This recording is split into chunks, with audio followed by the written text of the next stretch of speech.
Con Paula Tábara y Gustavo Rodríguez, quienes ya están con nosotros, vamos a tratar de entender lo que está pasando, lo que ha pasado un poco en los días previos y lo que podría pasar a partir de hechos concretos. Paula, Gustavo, buenas noches, bienvenidos, gracias por estar ahí. Buenas noches, Jaime, buenas noches, Gustavo. Bueno, encantado, Jaime, Paula. Encantado también con ustedes dos. Bueno, amanecimos con un comunicado furioso, ¿no? Que más bien parece ya el acta notarial de divorcio, ¿no? De Castillo y Cerrón. Por lo menos esa fue la impresión que tuve tempranito con el tuit a flor de piel. Porque lo que dice es no al voto de confianza, expulsiones, recomposición de bancada y Cerrón parece molesto, ¿no? ¿Qué les dice a ustedes esto que a todas luces parece ser un giro, ¿no? Porque habla de gabinete caviar y todo lo demás. Ahora vamos a desarrollar un poquito con algo que pasó sobre esto de caviar y los extremos. Paula, ¿cuál es tu impresión? Creo que no te equivocas cuando planteas que en realidad este comunicado representa principalmente el pensamiento de Vladimir Cerrón, ¿no? Creo que ha sentado muy mal el golpe de perder nivel de influencia, presencia. ¿Por qué lo digo así? Porque creo que también estamos percibiendo, era una impresión que me daba también la entrevista que tenías con la congresista Portalatino, con mucha claridad un partido de liderazgo único, donde no hay lugar a la disidencia, donde no hay lugar a un pensamiento distinto, a un cuestionamiento. Y por tanto, estas palabras que Waldemar Cerrón decía hace unos meses en campaña, ¿no? Si el candidato se aleja del partido, pues empieza su fin, se hace en realidad en esta molestia por la pérdida de influencia. No hay lugar a mediación, o todo o nada. Claro. Y lo de esta mañana es el entonces nada.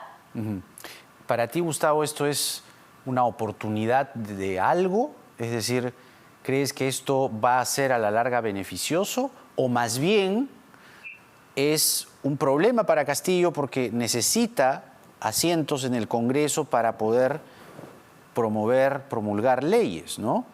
¿O ambas cosas? Bueno, en realidad todo gobierno que se aleje de los extremismos es saludable para todos, ¿no? Mira, yo no soy politólogo como Paula, pero yo estoy más atento a las narrativas y yo quizá pueda complementar la situación haciendo un estudio de personajes, porque las narrativas necesitan de personajes. Y es interesante ver las diferencias entre Castillo y Cerrón. O sea, Castillo, recordemos, es hijo de agricultores, creció en el campo, de niño caminaba 2 horas a la escuelita y cuando era adolescente caminaba 8 horas el fin de semana para estudiar educación. Es un hombre práctico que ha tenido que resolver problemas para sobrevivir y práctico para pactar también. O sea, su esposa es evangélica, él es católico y no olvidemos que es un político de sindicatos. Por otro lado, Cerrón es de la ciudad, es hijo de profesores universitarios, clase media intelectual de provincia y quizá más propenso por eso mismo a ideologizarse, ¿no? Un paralelo triste es que la ideología extremista de Sendero también nació de cabezas intelectuales de clase media y en provincia, ¿no? Quizá esta diferencia de vida entre ambos, entre Castillo y Cerrón, explique también sus diferencias a la hora de las decisiones. Y creo yo que abona al carácter práctico de Castillo, abona mi teoría del carácter práctico de Castillo, el hecho de que su viaje, parece que el viaje a Nueva York, a la Asamblea de la ONU, parece que marcó un antes y un después en su accionar, ¿no? en su forma de pensar como jefe de Estado, ¿no? Fue un despertador, así como lo fue para Fujimori, otro hombre muy práctico en su gira de 1990, si recordamos, ¿no? Como del no shock se pasó, digamos, de ser, digamos, el caballito económico de la izquierda, pasó a ser, pues, el caballo ganador de la derecha, ¿no? Ambos son hombres prácticos, finalmente. Les voy a mostrar un tuit que la verdad a mí me dejó pensando. De hecho, se lo compartía a mi hijo, a quien tenía al costado, y me dijo algo muy, muy sabio. Me dijo, A ver, ¿lo tenemos el tuit? Lo escribe Marta Meyer, ¿no? Conocida señora que proclama ideas de derecha extrema, ¿no? Héroe del Bicentenario por haber roto la mafia cultural caviar, el runa Ciro Gálvez. Esto sí es una verdadera revolución a favor del pueblo. Gracias, caballero. Arribita, ¿qué dice? A Vladimir Cerrón le gusta este tuit. Entonces, mi hijo me decía, los extremos tienen muchos parecidos, pues, papá, ¿no? ¿Les parece, Paula? ¿Cómo se come ese tuit? ¿Cómo haces para procesar eso, para desver eso?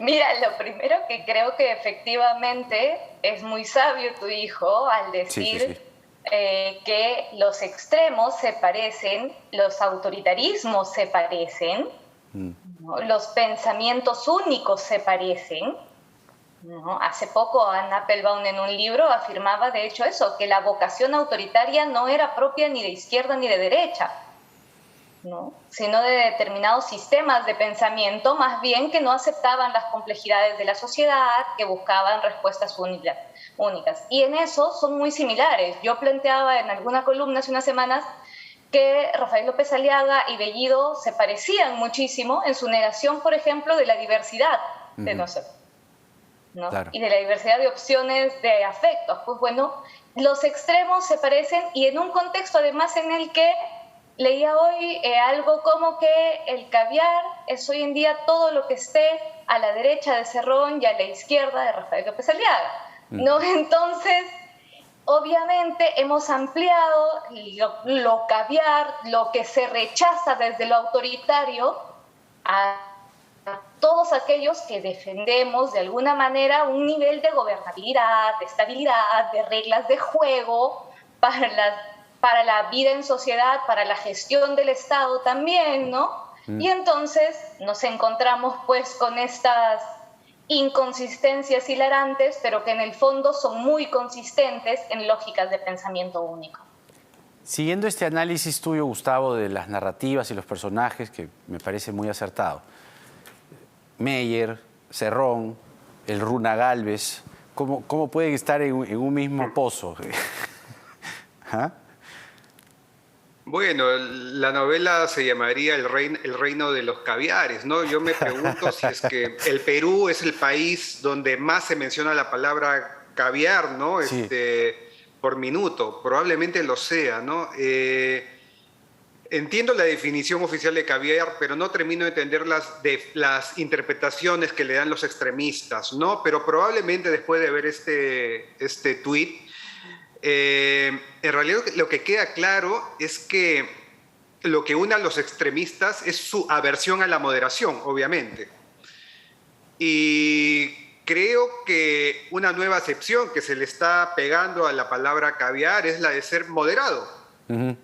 O sea, cualquier persona que no se la juega por los extremismos puede ser acusada de caviar por ellos, ¿no?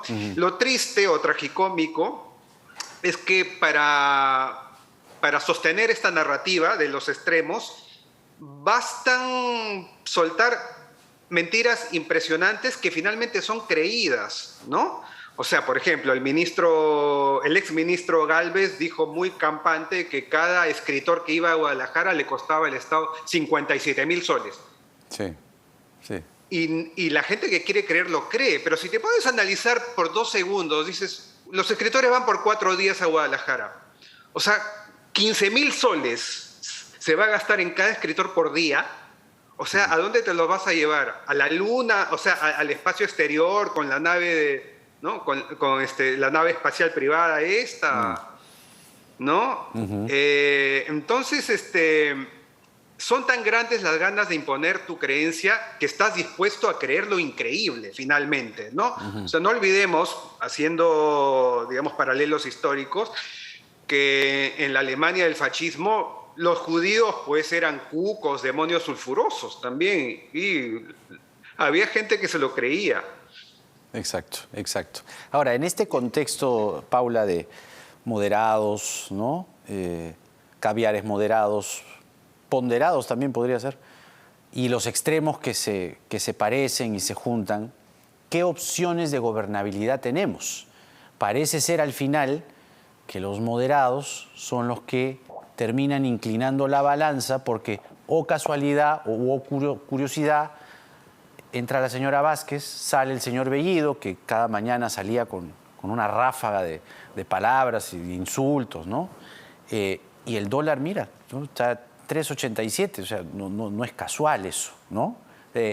¿Quién gana al final la partida o quién puede darle viabilidad al gobierno del presidente Castillo? Y si el presidente Castillo ha entendido, usando lo que Gustavo ha dicho hace un momento, esto del viaje, que yo también tenía una idea parecida que ahora la voy a comentar, pero ¿crees que finalmente el presidente Castillo ha podido entender, a la luz de sus acciones, una cierta moderación como herramienta ancla de su gobierno? Quizás una moderación discursiva y de formas de gestionar. Porque creo que una cosa que tenemos que tener en consideración es que el presidente Castillo se enfrentaba a una especie de encrucijada de traiciones. O traicionaba el pacto con Cerrón y lograba de alguna forma gestionar el Estado y por tanto cumplir con las promesas de cambio, con el conjunto de proyectos que ha presentado, las agendas que se ha planteado, los compromisos que hizo en su discurso el 28 de julio, o traicionaba a su electorado no moderándose, sino manteniéndose junto a Cerrón y yendo probablemente a una vacancia mucho más rápida. Claro, claro. Y eso es entonces, lo que lo ha... Tienes que definir en un punto cómo cumples esa promesa y con quién eres más leal. Creo que de alguna manera, al elegir un gabinete que no es un gabinete de centro, es un gabinete que sigue siendo un gabinete de izquierda, es supremamente centro-derecha, es supremamente particular que llamemos de centro-derecha a Mirta Vázquez, que defendía a Máxima Acuña y que confrontaba a la minera Yanacocha, ¿no es cierto? Y que más bien en el Congreso anterior se le dijo de todo cuando era presidenta del Congreso, ¿no? Y tildándosela de terruca, bueno, que además es la expresión era la expresión más común después de caviar, ¿no? Claro. Entonces, estamos en un contexto en el que claramente el presidente tenía que elegir. Creo que ese tono dialogante es el que le va a ayudar. No significa necesariamente que ceda, que se modere, pero sí que tenga más posibilidades de gestionar, por tanto, y de conseguir algunos respaldos hacia la moderación, hacia el centro, que le permitan conservar su puesto durante más tiempo y cumplir lo máximo que pueda con las promesas que ha hecho. Creo que ahí está su enfoque, ¿no? Retomando el hilo narrativo, Gustavo, eso que tú dominas muy bien, ¿qué ha podido ocasionar, qué ha podido, digamos, ser acicate para que el presidente Castillo entienda la ecuación, ¿no? Yo quiero hacer programas sociales, ¿cómo los hago? ¿No? Con plata, ¿no? Y la del erario público se acaba.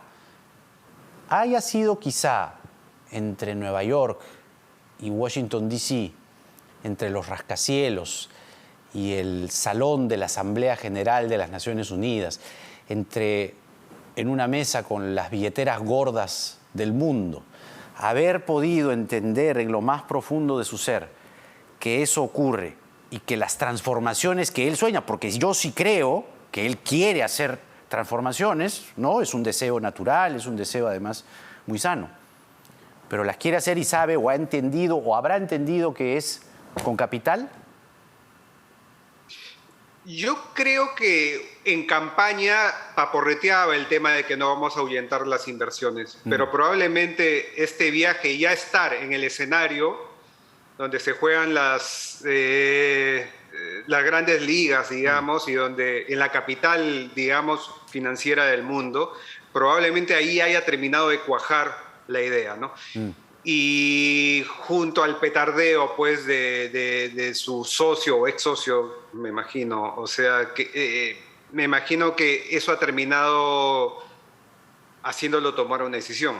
Y espero que también se haya dado cuenta de que finalmente la moderación es lo que quiere el pueblo peruano. O sea, lamentablemente en las redes los extremismos tienen más peso del que tiene en la vida real, ¿no? O sea, las redes acicatean las voces altisonantes, extremistas, pero en la vida real la gran mayoría de peruanos quiere moderación. O sea, se veía desde la campaña. Paula quizá me pueda corregir, pero que yo sepa, solo el 23% de peruanos quiere un cambio de constitución, hasta donde yo sé. Más o menos, sí, pero, 30.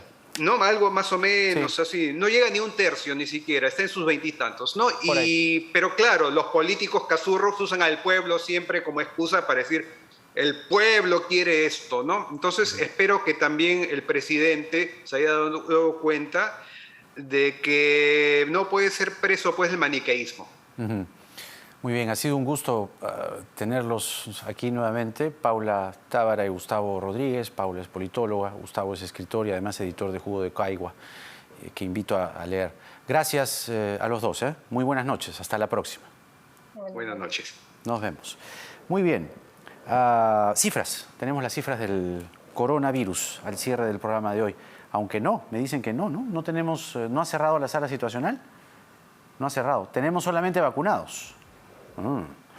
A ver, 74.906 personas tienen la primera dosis en un día, 87.745 la segunda, hace un total de 162.649 personas vacunadas con las 2 dosis en las últimas 24 horas. El total de vacunados es de 13.549.739 personas con las 2 dosis. Importante, recuerden siempre, tenemos que llegar a 25 millones de personas con las 2 dosis para lograr la inmunidad de rebaño. Pero el total de dosis administradas hasta el momento es de 30.909.479 personas. Cuídense del coronavirus, así se hayan vacunado, y cuídense de las noticias falsas, porque enferman y envenenan el alma. Porque en el Perú de hoy nada está dicho. Buenas noches.